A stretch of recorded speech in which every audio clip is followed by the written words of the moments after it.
जय हिंद मेरे प्यारे साथियों। यूपीएसआई 2025 का नोटिफिकेशन आ चुका है। उसको लेकर के जितनी भी महत्वपूर्ण बातें हो सकती हैं वो सारी बातें आज के सेशन में मैं अनुपम भारद्वाज आपको बताने वाला हूं। तो शुरुआत करेंगे। ऑफिशियल नोटिफिकेशन है आपका 4543 पदों पर।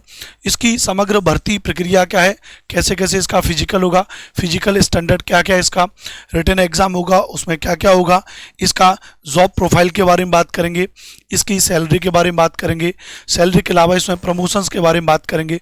तो पूरी जानकारी को हम लोग यहाँ पे बात करने वाले हैं। आपको जानकारी अच्छी लगे तो हमारे इस चैनल अनुपम भारद्वाज सर को सब्सक्राइब कर लीजिएगा।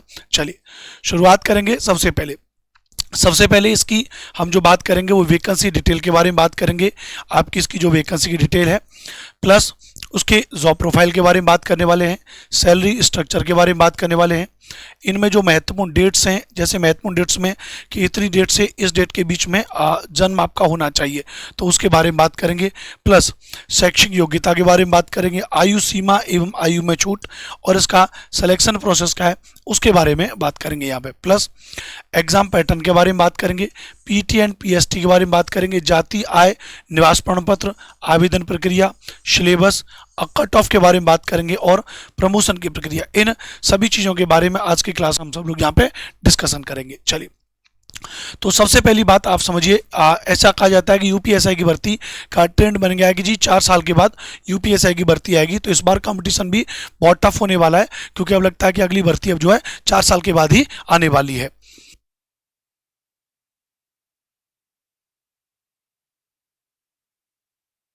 ठीक है, तो अब वैकेंसी डिटेल के बारे में अगर बात करेंगे तो जैसे अगर हम बात करें यहाँ पर तो जो यूपीएसआई 2017 में जो पद आए थे वो 3307 पद आए थे, 3307 पद। उसके अलावा फिर यूपीएसआई 2021 में जो भर्ती आई उसमें 9534 पदों पर भर्ती हुई। उसके अलावा अभी जो आपकी यूपीएसआई की भर्ती 2025 में आई है इसमें आपके 4543 पद हैं। तो यानी 2021 में सबसे ज़्यादा पद थे, फिर अब उसके बाद में 2025 में 4543 पदों पर है। तो विद्यार्थियों का ऐसा कहना है कि 4 साल के बाद यूपीएसआई की भर्ती आती है तो इस बार कंपटीशन भी बहुत हार्ड होने वाला है। अब एक एक करके समझेंगे। तो हमने जो कहा कि ये जो 4543 भर्तियां जो आई हैं, इन पदों की संख्या 4543 में जो वैकेंसी डिटेल्स है वो किस तरीके से, जैसे उप निरीक्षक जो नागरिक पुलिस होते हैं महिला और पुरुष के अंतर्गत वो 4242 पद हैं जिनको आप दरोगा कहते हो, सब इंस्पेक्टर जिसको हम कहते हैं, एसआई जिनको हम कहते हैं, जो नॉर्मल थाने में मतलब जो नागरिक थाने होते हैं उनमें जो बैठे होते हैं उनकी 4242 पोस्ट है जो सबसे ज़्यादा है। उसके अलावा प्लाटून कमांडर जो पीएससी बोलते हैं आप, उसमें उप निरीक्षक सशस्त्र बल जो होते हैं उनमें जो एसआई की पोस्ट है वो 135 पोस्ट है। उसके अलावा प्लाटून कमांडर में उप निरीक्षक विशेष सुरक्षा बल जो है उसमें भी एसएसएफ की 60 पोस्ट हैं। इसके अलावा उप निरीक्षक में जो पीसी की हैं फीमेल के लिए 106 पोस्ट हैं जिनके बारे में अलग से हम लोग डिस्कशन करेंगे। तो टोटल 4543 पोस्ट हैं, लेकिन उनमें जो सबसे महत्वपूर्ण क्या हमारी 4242 पोस्ट हमारी, और वो कौन सी हमारी दरोगा वाली, एसआई वाली, इनके बारे में बात करेंगे। सबसे पहले हम बात करेंगे उप निरीक्षक। इसमें जो 4242 जो पद हैं उनके बारे में, उसमें जो अनारक्षित हैं जनरल कैटेगरी के हैं उनके लिए 1705 पद हैं, ईडब्ल्यूएस के लिए 422 पद हैं, अन्य पिछड़ा वर्ग के लिए 1143 पद हैं, अनुसूचित जाति के लिए 890 पद हैं, अनुसूचित जनजाति के लिए 82 पद हैं। तो टोटल आपके हो जाएंगे 4242 पद हो जाएंगे। इन 4242 पदों के बारे में बात करेंगे। तो जनरल वालों के लिए 1705 पद हैं, ईडब्ल्यूएस वालों के लिए 422 पद हैं, अन्य पिछड़ा वर्ग के लिए 1143 पद हैं, अनुसूचित जाति के लिए 890 पद हैं, अनुसूचित जनजाति के लिए 82 पद हैं। राइट, अच्छी बात है। अब इसके बारे में बात करें जॉब प्रोफाइल के बारे में। यूपीएसआई भाई सिंपल सी बात है, जो नॉर्मल सी भाषा में समझना कि दरोगा का मतलब क्या होता है। तो दरोगा का सीधा एक मतलब निकल के आता है यूपीएसआई मतलब थाना संभालने वाला जो ऑफिसर होता है, थाने में जो ऑफिसर होगा उसको कहते हैं यूपीएसआई सब इंस्पेक्टर कहते हैं। ज़्यादातर इसके जो काम क्या है भाई, एफआईआर लिखवाना, जांच पड़ताल करवाना, क्राइम कंट्रोल करना, गश्त पर जाना और टीम को लीड करना, यही है इसका असली रोल। टीम को लीड करना, उसके लिए मतलब जितने भी आपके एक थाने में सिपाही होते हैं एक थाने में, जिनमें महिला सिपाही हैं और जिसमें आपके पुरुष सिपाही हैं, तो महिला और पुरुष सिपाही हैं उनके ऊपर आपका एक एसआई होगा। अब ये डिपेंड करता है क्षेत्र के हिसाब से, जैसे थाना क्षेत्र अगर बड़ा है तो वहीं पर फिर एसआई के ऊपर भी एक 3 स्टार एक अफसर होता है जो कभी कभी एसआई प्रमोट होकर पहुंच जाता है, या जिसको आप एसएचओ कह देते हो, स्टेशन हाउस ऑफिसर कह देते हो, तो वो एक अलग अलग चीज़ है। नॉर्मली कहा जाता है कि दरोगा का मतलब उत्तर प्रदेश में तो अपना एक अलग बौकाल होता है, हमारे यहाँ तो दरोगा मतलब एक अलग ही सिस्टम।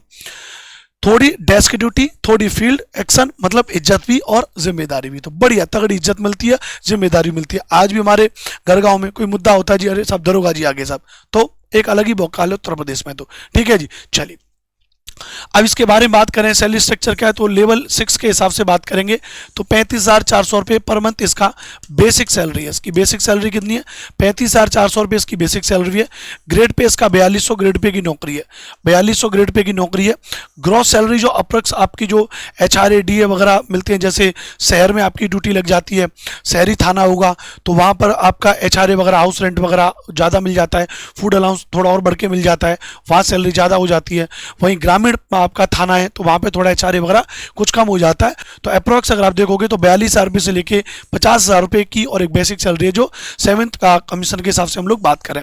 लेकिन ये तो 50,000 रुपये बौकाल के आगे क्या है? अगर कंधे पे 2 स्टार लगे हुए हैं तो फिर उसमें 50,000 1 लाख की कोई वैल्यू नहीं है, हैं? जैसे मेरे एक दोस्त हैं, तो मैं हम लोग क्या है, जब मैं गाड़ी से जाता हूँ तो टोल जब पड़ता है तो टोल पर चाहे हम कितना भी पैसा कमाएं, लाखों रुपए कमाएं, करोड़ रुपए कमाएं, चाहे हम कितने भी बड़े बिजनेसमैन हो, चाहे भारत में कोई भी हो, अंबानी अडानी कोई बड़े से बड़ा पैसे वाला हो, वो भी अगर गाड़ी पर टोल क्रॉस करेगा तो उसको भी टोल चुकाना पड़ेगा। उसको क्या देना पड़ेगा? पैसा देना ही पड़ेगा। तो मेरा एक दोस्त है संदीप, वो अब ASI रहा, तो मिनिस्ट्री ऑफ जो अफेयर्स होते हैं, होम अफेयर्स, उनमें तो एक बार मैं उसके साथ गाड़ी से गया तो वर्दी पहन के तो भाई चला एकदम से बढ़िया, एकदम से, और कट से एकदम हुटर मारा, बोले ए हटाओ, एकदम से कार्ड दिखाया उसने कट से और उसको फ्री कर दिया। तो मेरे को बोला कि भैया आप कितना भी पैसा कमा लो, ये रुतबा नहीं कर सकते। वो कह रहा कि हमारी कंपनी के मालिक सही या बॉस सही, कोई बड़े बड़े जिन कंपनीज में हम जॉब करते हैं, बड़े बड़े जो करोड़ रुपए कमाते हैं, बोले वो भी अगर टोल पे जाएगा उसको भी पैसा देना पड़ेगा, लेकिन देखो तारा भाई ऐसे ही जाएगा। तो ये रौला है। तो उसके आगे 50,000 रुपये की कोई वो नहीं है, लेकिन हालांकि फिर भी एक हैंडसम सैलरी है, 50-60,000 रुपये बहुत अच्छी तनख्वाह मिलती है। तो ये आपके लिए यहाँ पर हो जाएगा, ध्यान रखना। उसके अलावा पर्क्स एंड बेनिफिट जितने, जैसे मेडिकल फैसिलिटीज़ हैं, हाउसिंग ऑफ HRA है, पेंशंस वगैरह, ग्रेट्युटी, यूनिफॉर्म अलाउंस है, और weapon training, government quarters based on ability आपको वहाँ पे मिल जाते हैं, जॉब सिक्योरिटी है, एक बढ़िया रेपुटेशन है, opportunity to serve the public. कहते ना कि भैया समाज में कुछ चीज़ें गलत भी हो रही हैं, अब आपको समाज में जो चीज़ें गलत हो रही हैं उनको अगर आपको रोकना है तो उसके लिए कहते ना कि आपके पास एक पावर होनी चाहिए। तो ये आपको एक अच्छी अपॉर्चुनिटी मिल रही है, टू सर्व द पब्लिक की सेवा करने की ड्यूटी मिल रही है। लोग बड़े आते हैं, मन से आते हैं आपके पास में, एक दरोगा के पास में, एक सेवक के पास में, गांव घर का आदमी, गरीब घर का आदमी जो हाथ जोड़ता हुआ आता है, दरोगा जी ये हो गया साहब, ये हो गया। तो आपको पब्लिक में समाज सेवा करने का भी एक प्रकार से मौका मिल रहा है। UPSI officers are entitled to the extra month salary at the end of the financial year effective receiving double salary in March. हाँ, यानी कहते ना कि इनको 13 महीने की सैलरी मिलती है, इनको 13 मंथ की सैलरी मिलती है UPSI को, और जो एक एक्स्ट्रा महीने की सैलरी मिलती है वो इनको जो फाइनेंशियल ईयर होता है हमारा वित्त वर्ष होता है, उसके अंत में उनको एक एक्स्ट्रा सैलरी मिलती है। इस बात को याद रखना। उसके अलावा अब हम मुद्दे पर आ जाते हैं। ये तो हमने दरोगा के बारे में आपको सारी चीज़ों के बारे में मैंने आपको बताया। अब हम मुद्दे पर आएंगे। मुद्दा जो महत्वपूर्ण तिथि है अभी तक की ऑनलाइन आवेदन करने की जो तिथि है 12/8/2025 से शुरू हो चुकी है। फार्म भर दीजिए, बिल्कुल भी अगर अभी तक आपने फॉर्म नहीं भरा है तो फॉर्म भर दीजिए, इसमें देर करने की जरूरत नहीं है। उसके अलावा 11/9/2025 आपकी अंतिम तिथि हो जाएगी जब आपको इसका फॉर्म भरना होगा। आवेदन शुल्क जमा करने की जो तिथि है वो 12/8/2025 है। क्या हो जाएगी? 12/8/2025 आपकी आवेदन शुल्क जमा करने की तिथि हो जाएगी। वहीं 11/9/2025 जो है आपकी इसकी अंतिम तिथि हो जाएगी। आप शुल्क मतलब पैसा जमा करने की है। जमा किए गए शुल्क के समायोजन की तिथि 1-2 दिन और आपको फालतू दे रखे, तो कुल मिलाकर के आपको 12 तारीख से आपके फॉर्म भरना स्टार्ट हो गए, 11 सितंबर आपकी लास्ट डेट है। आप इस बीच में फॉर्म भर दें, इस बात को नोट कर लीजिएगा। अच्छा, परीक्षा शुल्क के बारे में बात करें। इस भर्ती प्रक्रिया के लिए आवेदन शुल्क निम्नानुसार होगा। सामान्य EWS अन्य पिछड़ा वर्ग अभ्यर्थी के लिए 500 रुपये फॉर्म रखा गया, ध्यान रखना। जनरल वालों के लिए, अनुसूचित जाति जनजाति के अभ्यर्थियों के लिए 400 रुपये आपका फॉर्म भरने के लिए आपका शुल्क लगेगा, याद रखना। उसके अलावा जो सबसे महत्वपूर्ण है, यहाँ पर मैंने हाईलाइट भी किया हुआ है कि भारत में विधि द्वारा स्थापित किसी विश्वविद्यालय से स्नातक उपाधि या सरकार द्वारा मान्यता प्राप्त उसके समकक्ष कोई अर्हता होनी चाहिए, है ना। तो यहाँ पे क्या है, स्नातक उपाधि होनी चाहिए। हालांकि इनके विज्ञापन में ये कमी है, इनके विज्ञापन में यह बात कमी है। इनको जो डिग्री है, इनकी जो डिग्री है यानी जो इनकी जो योग्यता है, इस योग्यता का निर्धारण इनको स्पष्ट तरीके से करना चाहिए कि स्नातक उपाधि में किस किस चीज़ को आप स्नातक मानोगे, किस किस को आप स्नातक नहीं मानोगे। समकक्ष अर्हता वाली बात को हटा देना चाहिए, क्योंकि मैं आप देखोगे, अगर मुझे SST भाई अनुपम सर के नाम से अगर आप मुझे यूट्यूब पर देखोगे तो मैं टीचिंग कैटेगरीज को ज़्यादातर पढ़ाता हूँ। TGT, PGT, LT ग्रेड प्रवक्ता, व्याख्याता जो होते हैं हमारे अध्यापक जो बनते हैं, उनमें क्या होता है, उनमें ये समकक्ष अर्हता वाला बहुत विवाद आता है, जिसको लेकर के हमने समय समय पर और काफ़ी कोर्ट को मतलब अलग अलग तरीके से प्रोटेस्ट करके, अलग अलग तरीके से सेशन करके, इन बातों को लेकर के उनमें जो समकक्ष अर्हता वाले विवाद को अब खत्म करवाए। तो अब हमारे यहाँ पर TGT, BGT में, LT ग्रेड में, GIC में, गवर्नमेंट इंटर कॉलेज के प्रवक्ता में उसमें साफ लिखा था ये योग्यता होनी चाहिए। तो ये UPSI में ही लिखा हुआ है कि समकक्ष अर्हता तो ये नहीं होनी चाहिए। फिर भी आपका क्या होना चाहिए, आपका ग्रेजुएशन होना चाहिए। इस बात को आप याद रखना, ग्रेजुएशन आपका होना चाहिए। आवेदन करते समय अभ्यर्थी को अपेक्षित शैक्षिक अर्हता अवश्य धारित करनी चाहिए तथा उसकी अंक तालिका अथवा प्रमाण पत्र तत्समय उसके पास उपलब्ध होने चाहिए। अपेक्षित शैक्षिक अर्हता हेतु परीक्षा में सम्मिलित हुए अपीयर अथवा सम्मिलित होने पर अपीयरिंग अभ्यर्थी पात्र नहीं होंगे। यानी जो आपकी स्नातक उपाधि, जो आपका ग्रेजुएशन होना चाहिए, वो आपका क्या होना चाहिए, फाइनल होनी चाहिए। अपीयरिंग वालों को मौका नहीं दिया जा रहा है, इस बात को याद रखना। उसके अलावा और भी इसमें एक दो चीज़ें आप इनको पढ़ लीजिएगा। अच्छा, इसकी जो PDF है आपको, वो मेरा टेलीग्राम की लिंक आपको नीचे लगी हुई है। मेरा टेलीग्राम चैनल ही है अनुपम भारद्वाज सर के नाम से। तो अनुपम भारद्वाज सर के नाम से मेरा टेलीग्राम चैनल है। उस टेलीग्राम चैनल पर आपको ये जो मैं पढ़ा रहा हूँ इसकी पूरी PDF आपको दे दूंगा, प्लस इसका जो ऑफिशियल नोटिफिकेशन है, इसका जो ऑफिशियल नोटिफिकेशन है, उस ऑफिशियल नोटिफिकेशन भी मैं आपको वहीं पर प्रोवाइड कर दूंगा। और आप लोग इस चैनल को सब्सक्राइब कर लीजिएगा। इस चैनल पर मैं आपको क्या देने वाला हूँ, आपका पूरा का पूरा जो इसमें आपका जो GK वाला सेगमेंट है, संविधान वाला सेगमेंट है, मूलविधि वाला सेगमेंट है, मानसिक अभिरुचि वाला जो सेगमेंट है, उसका मोस्ट ऑफली टोटल उसका कंटेंट हो, उसके पूरे के पूरे नोट्स बना करके फ्री में, कोई पैसा नहीं उसका दिया जाएगा, आपको फ्री में उसका नोट्स दिया जाएगा, फ्री में उसके लेक्चर्स, फ्री में उसकी क्लास मैं अपने इस चैनल पर आपके लिए ले लूँगा, ताकि उसका आपके लिए कुछ हेल्प हो जाएगी। ठीक है, चलो अभी जो 1/7/2025 के हिसाब से बात करेंगे, 1 जुलाई 2025 के हिसाब से, तो 21 वर्ष आपकी आयु न्यूनतम होनी चाहिए और 28 वर्ष आपकी आयु क्या होनी चाहिए भैया, अधिकतम होनी चाहिए। 21 से 28 साल की आपकी अधिकतम आयु होनी चाहिए। कैटेगरी में जो अधिकतम आयु सीमा में जो छूट दी गई है, जो कोविड की बदौलत उस दौरान जो भर्तियां नहीं निकल पाई, उसके कारण 3 साल का आपको एज रिलैक्सेशन दिया गया है। तो जनरल वाले के लिए 3 साल का एज रिलैक्सेशन हो गया, मतलब 28 साल आपकी अधिकतम होगी, 3 साल और बढ़ गया, मतलब अब आप क्या कर सकते हो, 31 साल तक आप दरोगा का फॉर्म भर सकते हो। SC वाले के लिए 5 साल प्लस 3 साल है, यानी 5 साल तो उसका एज रिलैक्सेशन प्लस 3 साल उनका कोविड वाला, 5 और 3 8, तो 8 और 28 और 8 लगभग कितना हो गया, 36 हो गया ना संजय, कितना हो गया, 36 हो गया ना। तो 36 तक फॉर्म भर सकते हैं। तो ऐसा ही SC वालों के लिए और बेहतर है कैटेगरी में। ST वालों के लिए भी इतना ही 5 साल और 3 साल 36 साल तक भर सकते हो। SC वाला 36 साल तक फॉर्म भर सकता है, ST वाला भी 36 साल तक फॉर्म भर सकता है, OBC वाला भी 36 साल तक फॉर्म भर सकता है। बस जनरल वाला को 3 साल का एज रिलैक्सेशन दिया गया, वो 31 साल तक इसमें फॉर्म भर सकता है। आपको कंफ्यूजन और ज़्यादा बिल्कुल भी कंफ्यूजन ना हो, इसके लिए हमने यहाँ पे डेट भी आपके लिए डाल दी है कि उपनिरीक्षक नागरिक पुलिस बल में मेल फीमेल में उपनिरीक्षक में जो दरोगा के लिए जो है वो कब से कब तक है। तो अगर आप जनरल में तो आपका 2/7/1994 से पहले अगर आपका डेट ऑफ बर्थ है तो आप फॉर्म नहीं भर सकते, और 1/7/2004 के बाद अगर आप पैदा हुए हैं तो भी आप फॉर्म नहीं भर सकते। तो बस आप अपनी मार्कशीट में देखिए कि इसके बीच में अगर आप हैं, इसके बीच में अगर आप हैं तो आप फॉर्म भर सकते हो।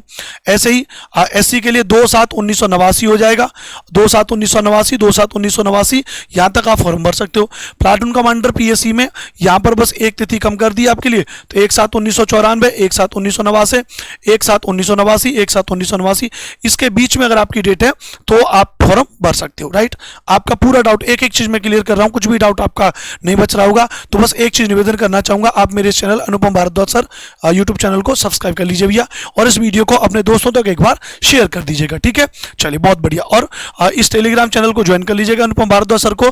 फ्री में जो भी मैं नोट्स बनाता जाऊंगा, फ्री में इसकी PDF आपको यहाँ पे भेजता जाऊंगा। ठीक है, चलो आगे बात करेंगे। इसके अलावा वैवाहिक स्थिति के बारे में आप अच्छे से जानते हो कि सेवा में किसी पद पर नियुक्ति के लिए ऐसा या ऐसी व्यक्ति पात्र नहीं होगा जिसकी एक से अधिक पति या पत्नियां जीवित हो। मान ले कोई व्यक्ति है, मान ले मेल है और उसकी शादी हो चुकी है ना, तो उसका डिवोर्स हो गया, तो डिवोर्स हो गया और उसने क्या कर ली, दूसरी शादी कर ली, तो लेकिन पहली पत्नी जीवित है तो वो फॉर्म नहीं भर सकता। या फिर आपने उसे डाइवोर्स प्रॉपर तरीके से हो गया, वो सर्टिफिकेट आप जमा करके कोर्ट में अपने संबंध विच्छेद होने की बात आपने कर दी है, तो एक बात अलग है। और सेम ऐसा ही कंडीशन अगर फीमेल के लिए, उसने अपने पति से डाइवोर्स ले लिया है, दूसरे पति से शादी, दूसरे मनुष्य से शादी कर ली, तो उस कंडीशन में तो ऐसा व्यक्ति या व्यक्ति पात्र नहीं होगा जिसने ऐसे या ऐसी व्यक्ति से विवाह किया जिसकी पहले से एक पति पत्नी जीवित हो, तो वो नहीं हो पाएगा। ठीक है, चलो आगे बात करेंगे। एग्जाम का प्रोसेस, महत्वपूर्ण चीज क्या है, एग्जाम का प्रोसेस। तो ऑफलाइन लिखित परीक्षा होगी आपकी, क्या होगी, ऑफलाइन लिखित पेपर होगा आपका, ऑनलाइन नहीं होगा। पिछली बार वाला ऑनलाइन हुआ था लेकिन इस बार ऑफलाइन होगा। दस्तावेज सत्यापन होगा, डॉक्यूमेंट वेरिफिकेशन होगा, शारीरिक मानक परीक्षण जो फिजिकल स्टैंडर्ड आपका टेस्ट होगा, फिजिकल एजुकेशन टेस्ट होगा, दक्षता, और फाइनल आपकी मेरिट लिस्ट आएगी। इससे पिछली बार आपने एक चीज देखी होगी, जो सिपाही की भर्ती हुई थी, तो सिपाही की जब भर्ती हुई थी आपने देखा होगा जगह जगह बड़े बड़े होर्डिंग आपने देखे होंगे, योगी जी के, मोदी जी के, कहा था कि भैया 60,000 कितने पदों पर हुई थी, 60,000 थे ना, हाँ, तो उसके आसपास जो सिपाही की भर्ती हुई थी उसमें, और जो कहा गया था कि जिन्होंने, बहुत से लोगों ने जॉब को ज्वाइन नहीं किया, अब जिन्होंने ज्वाइन नहीं किया तो पद खाली रह गए, पद खाली रह गए, तो ऐसे विद्यार्थी जो कुछ 1 या 2 अंक की बदौलत और जो कट ऑफ से नीचे चले गए, कट ऑफ से नीचे चले गए, तो उन्होंने फिर कोर्ट में जाकर के केस कर दिया, कोर्ट में केस कर दिया कि भैया जब इस भर्ती में इतने पद रिक्त रह गए जिन लोगों ने ज्वाइन नहीं किया है, तो हमारे लिए एक वेटिंग लिस्ट जारी करो, हमारे लिए क्या जारी करो, हमारे लिए एक वेटिंग लिस्ट जारी करो, और जहाँ पे जो खाली रह गए वो जो उस वेटिंग लिस्ट में आ रहे हैं उनको नौकरी दी जाए, क्योंकि भैया रोजगार तो सबके लिए जरूरी है। तो हालांकि ये एक अच्छी व्यवस्था है, मुझे नहीं लगता कि इसमें कोई भी दिक्कत है, लेकिन इस बार दरोगा भर्ती में कह दिया गया है नोट करके कि बोर्ड द्वारा कोई प्रतीक्षा सूची तैयार नहीं की जाएगी, मतलब आप कोर्ट नहीं जा पाओगे। अब आप पहले कोर्ट चले जाते, अब आप जाओगे तो कह देंगे कि हमने तो नोटिफिकेशन में पहले ही कह दिया था कि हम कोई भी वेटिंग लिस्ट जारी नहीं करेंगे, तो फिर किस बात की आप इसमें जो है कि कोर्ट जाने की बात कर रहे हो। OMR आधारित जो ऑफलाइन लिखित परीक्षा आपकी होने वाली है, सामान्य हिंदी के 40 प्रश्न आएंगे, 40 नंबर की हो जाएगी, सॉरी 40 प्रश्न हो जाएंगे, 100 नंबर की हो जाएगी, है ना। मूल विधि, संविधान एवं सामान्य ज्ञान 40 नंबर का, 40 प्रश्न 100 नंबर का। संख्यात्मक एवं मानसिक योग्यता 40 प्रश्न आपके 100 अंक के हो जाएंगे। उसके अलावा मानसिक अभिरुचि, बुद्धि, लब्धि एवं तर्क में 40 और 100 हो जाएंगे। टोटल 160 सवाल आपके में आएंगे और 400 नंबर का होगा। अच्छा, अब यहाँ पर एक जरूरी बात यह है कि इनमें क्या है, इनमें भी एक परसेंटेज रखा गया, मैं आगे भी आपको बताऊंगा।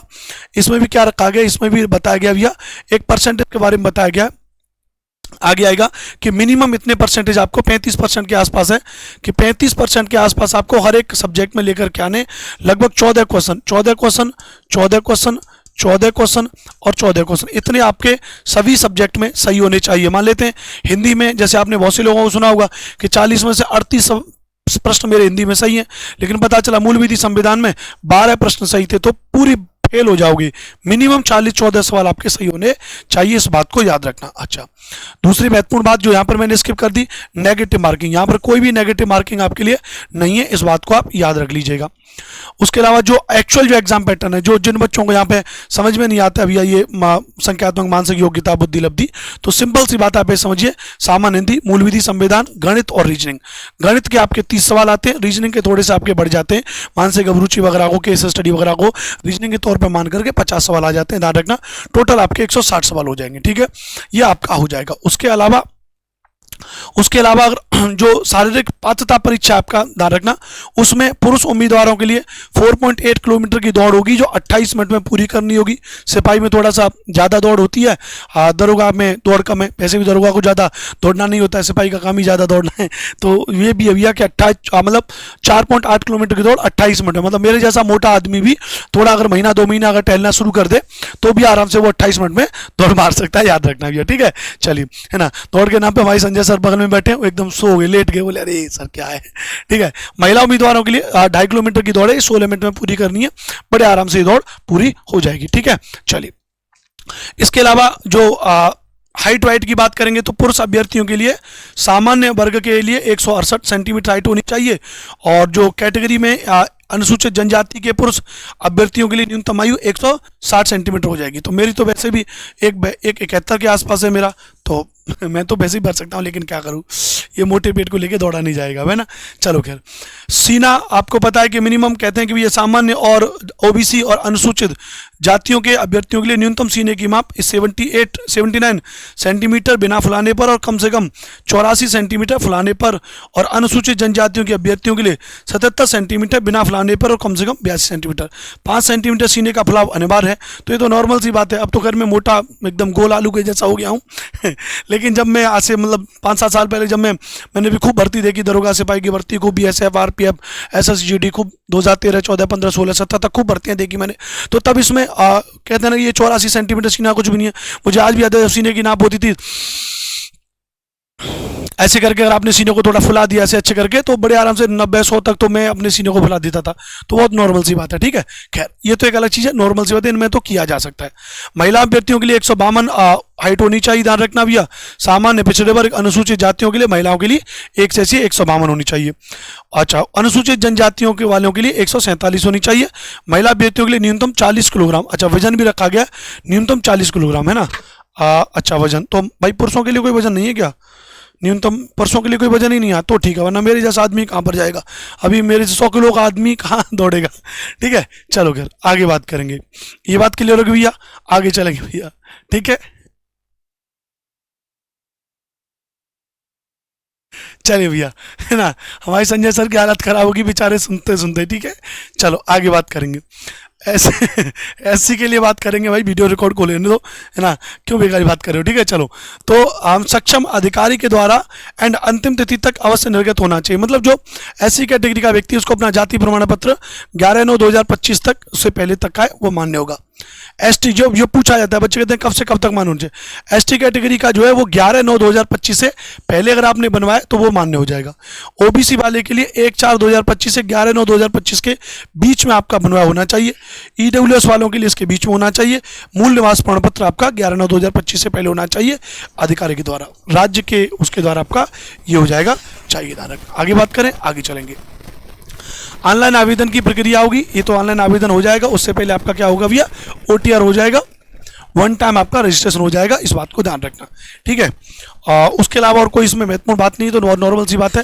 फोटो के लिए निर्देश आपको पता है कि आवेदन पत्र में अभ्यर्थियों की रियल टाइम लाइव फोटोग्राफ ली जाएगी। रियल टाइम फोटोग्राफ की शर्त है, मतलब जब आप फॉर्म भरोगे तो आपकी पुरानी फोटो नहीं, सामने फोटो खिंचा होना चाहिए, जिसमें रियल टाइम फोटोग्राफ हेतु वेब कैमरा अन्य कोई उपकरण जो आवेदन पत्र भरने के समय रियल टाइम फोटोग्राफ ले सके। रियल टाइम फोटोग्राफ अपलोड करने के दौरान यदि अभ्यर्थी टोपी पहनकर फोटोग्राफ अपलोड करेगा तो फोटो स्वीकार नहीं होगी, तो फोटो टोपी वगैरह नहीं होनी चाहिए। रियल टाइम फोटोग्राफ के दौरान अभ्यर्थी का चेहरा अन्य किसी भी चीज़ से ढका हुआ नहीं होना चाहिए, अर्थात मास्क, बाल, कपड़ा, छाया, आभूषण इत्यादि से ढका हुआ नहीं होनी चाहिए। बढ़िया सेविंग वेविंग एकदम करके बढ़िया। ऐसे अभ्यर्थी जिनके द्वारा आंखों पर चश्मा धारण किया जाता है उन अभ्यर्थियों को फोटोग्राफ लेते समय इस बात का भी ध्यान रखें कि रियल टाइम फोटोग्राफ पर चश्मा के ऊपर कोई भी प्रतिबिंब रोशनी न पड़े, अर्थात अभ्यर्थी की आंखें स्पष्ट रूप से दिखाई देनी चाहिए। जैसे अभी मैं जिम में चश्मा लगाया हूँ तो ये बिल्कुल क्या ब्लैंक है, मतलब इसमें है, ऐसा नहीं कोई कलरफुल नहीं है। तो अगर ऐसे मेरा फोटो है तो मेरी अंदर आंखें प्रॉपर तरीके से दिखनी चाहिए। उसके अलावा ब्लर धुंधली नहीं होनी चाहिए और अत्यधिक चमक भी नहीं होनी चाहिए। तो कुल मिला के तो बहुत नॉर्मल सी बात है। हस्ताक्षर वगैरह भी उसमें आपको होने चाहिए, जैसे मैंने इस तरीके से हम अपने हस्ताक्षर कर देते हैं तो ये होना चाहिए। पदों का वरीयता क्रम आपको पता है भैया, उप निरीक्षक नागरिक पुलिस, प्लाटून कमांडर PSC, फिर प्लाटून कमांडर विशेष सुरक्षा, उसके अलावा उप निरीक्षक नागरिक पुलिस, उप निरीक्षक नागरिक पुलिस, ठीक है। चलो आगे बात करेंगे। पदों का वरीयता क्रम भी हमने आपको यहाँ पर बता दिया। इसके अलावा ठीक है, अभ्यर्थियों द्वारा आवेदन पत्र में पदों हेतु वरीयता देना अनिवार्य है कि आप किसके लिए फॉर्म भर रहे हो। शारीरिक दक्षता मैंने आपको बता दिया, उसके बाद आपका फाइनल चीजें हो जाएंगी। अन्य महत्वपूर्ण तिथियों में क्या क्या भैया, विज्ञापित पदों के आधार पर यही आपके फोटो वगैरह सब कुछ आपने क्लियर करके अपना भर देना चाहिए। हाँ, सिलेबस में मूल विधि, संविधान, सामान्य ज्ञान में जो भारतीय न्याय संहिता BNS है, जो अभी का नया है जिसको IPC से चेंज कर दिया गया इंडियन पेनल कोड से, तो भारतीय न्याय संहिता BNS, भारतीय नागरिक सुरक्षा संहिता BNS, महिलाओं, बच्चों, अनुसूचित जाति के सदस्यों आदि को संरक्षण देने संबंधी विधिक प्रावधान, यातायात नियमों, पर्यावरण संरक्षण, वन्यजीव संरक्षण, मानवाधिकार संरक्षण, सूचना का अधिकार अधिनियम, आयकर अधिनियम, भ्रष्टाचार निवारण अधिनियम, राष्ट्रीय सुरक्षा अधिनियम, IT अधिनियम, साइबर अपराध जनहित याचिका, महत्वपूर्ण न्यायिक निर्णय, भूमि सुधार, भूमि अधिग्रहण, भू राजस्व संबंधी कानूनों का सामान्य ज्ञान ये आपका वो मूल विधि वाला हो जाएगा। संविधान का उद्देश्य मौलिक अधिकार, नीति निर्देशक तत्व, मूल कर्तव्य, संसदीय व्यवस्था, केंद्रीय एवं प्रदेशीय सरकारों का गठन, उनके अधिकार, कानून बनाने का अधिकार, स्थानीय शासन, केंद्र और राज्यों के बीच संबंध, निर्वाचन तथा अन्य महत्वपूर्ण जानकारी में संवैधानिक अनुसूचियां, अखिल भारतीय सेवाएं एवं उनकी चयन पद्धति आदि के विषयों में सामान्य जानकारी। पूरे संविधान का नोट्स मेरा बना हुआ है, आप मेरे टेलीग्राम चैनल अनुपम भारद्वाज सर को ज्वाइन कर लेना। अभी इस क्लास के बाद में 1-2 घंटे में ये नोट्स अपने टेलीग्राम चैनल पर अपलोड करवा दूंगा। ये नोट्स मेरे पास रखें, बहुत ही बेहतरीन और फ्री नोट्स है। पूरा संविधान जितने भी इसमें टॉपिक दे रखे हैं उसका नोट्स बिल्कुल फ्री में A4 साइज पैटर्न में आप प्रिंट करके उनको पढ़ लीजिएगा। कट ऑफ एनालिसिस कर लें, जो सबसे महत्वपूर्ण है, सबसे महत्वपूर्ण है कट ऑफ एनालिसिस। इसको समझते हैं। वीडियो काफी थोड़ा आपको बड़ी लग रही होगी, लेकिन पूरी जानकारी मैंने इसमें आपको दी है ताकि आप इसको प्रॉपर पढ़ सकते हो। कट ऑफ एनालिसिस के बारे में बात करेंगे। जैसे लास्ट में जो जनरल वाले के लिए गई थी 400 में से 2021 में अगर मैं बात करूंगा तो 316 पे गई थी, 2017 में 252 गई थी, काफी जंप देखने को मिला था पुरुष के लिए। महिला के लिए 296 थी और यहाँ पे महिलाओं के लिए 224 थी। ईडब्ल्यूएस वालों के लिए 303 थी, यहाँ पे ध्यान रखना। और 2017 में तो वहां पे तब ईडब्ल्यूएस था नहीं, ठीक है। हाँ, 296 यहाँ पे थी आपकी 400 में से।